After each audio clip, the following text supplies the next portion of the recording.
محترم سامعین کرام، السلام علیکم ورحمۃ اللہ وبرکاتہ۔ جب انسان مر جاتا ہے تو اس کے 3 اعمال کے سوا سارے اعمال منقطع یعنی ختم ہو جاتے ہیں۔ وہ 3 اعمال جن کا اجر و ثواب جاری رہتا ہے اس کو صدقہ جاریہ کہتے ہیں۔ نمبر 1 مسجد بنوانا، مسافر خانہ تیار کرنا، کنواں کھودوانا، نل لگوانا، مدرسہ یا اس قسم کا کوئی اور کام کرنا۔ حضرت سعد بن ابی وقاص رضی اللہ تعالیٰ عنہ کی والدہ اچانک فوت ہو گئی اور کسی کار خیر کی اپنے بیٹے کو وصیت نہ کر سکی، تو حضرت سعد بن ابی وقاص رضی اللہ تعالیٰ عنہ حضور اکرم تاجدار عرب و عجم صلی اللہ علیہ وسلم کی بارگاہ میں حاضر ہوئے اور عرض کیا کہ میری والدہ اچانک فوت ہو گئی ہیں اور وہ کوئی وصیت نہیں کر سکی،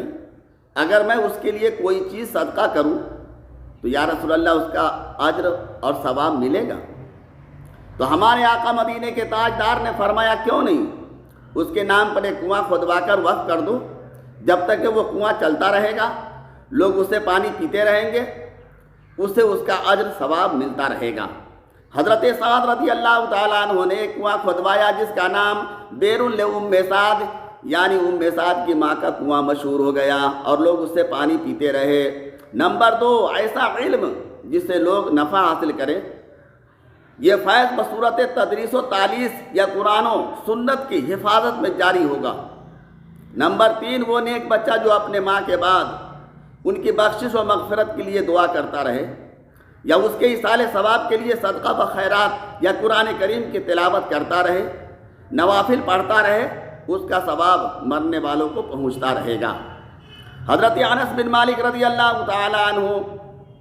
ایک مرتبہ حضور اکرم تاجدار عرب و عجم صلی اللہ علیہ وسلم کی بارگاہ میں حاضر ہو کر عرض کیا کہ اللہ کے رسول صلی اللہ تعالی علیہ وسلم، ہم اپنے مرنے والوں کی طرف سے صدقہ کرتے ہیں یا ان کی طرف سے حج ادا کرتے ہیں یا ان کے لیے دعا کرتے ہیں، کیا اس کا ثواب انہیں پہنچتا ہے؟ تو سرکار دو عالم نے فرمایا اس کا ثواب بھی اس کو پہنچتا ہے، اور اسے اس طرح خوش ہوتے ہیں جس طرح تم اس وقت تمام لوگ خوش ہوتے ہو جب اس کی طرف سے کسی تھال میں تحفہ بھیجا جائے،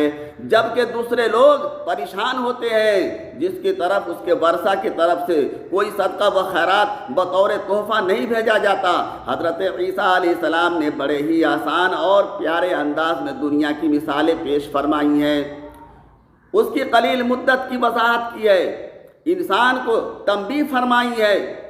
اس دنیا کا جو تھوڑا سا وقت اس کے ہاتھ میں ہے اسے بھرپور فائدہ اٹھائے۔ حضرت عیسیٰ علیہ السلام فرماتے ہیں دنیا 3 دن یا 3 ساعتوں یا 3 سانسوں کے مانند ہے، اس میں سے انسان صرف 1 دن یا 1 ساعت یا 1 سانس کا مالک ہے،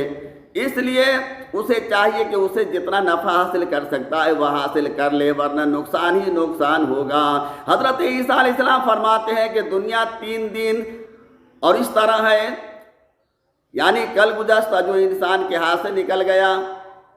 کل آنے والا دن جس کے متعلق اسے معلوم نہیں کہ کل تک زندہ رہے گا یا نہیں۔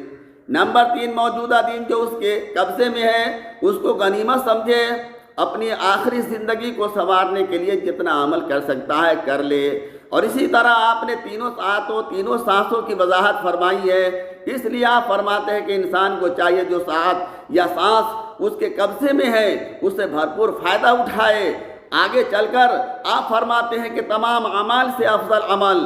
اوقات کی پہچان، اس کی حفاظت کرنا ہے، جس نے اپنے وقت کی حفاظت نہ کی اس نے اپنے عمر کو ضائع کر دی۔ اس لیے کہا جاتا ہے کہ وقت ایک قیمتی خزانہ ہے۔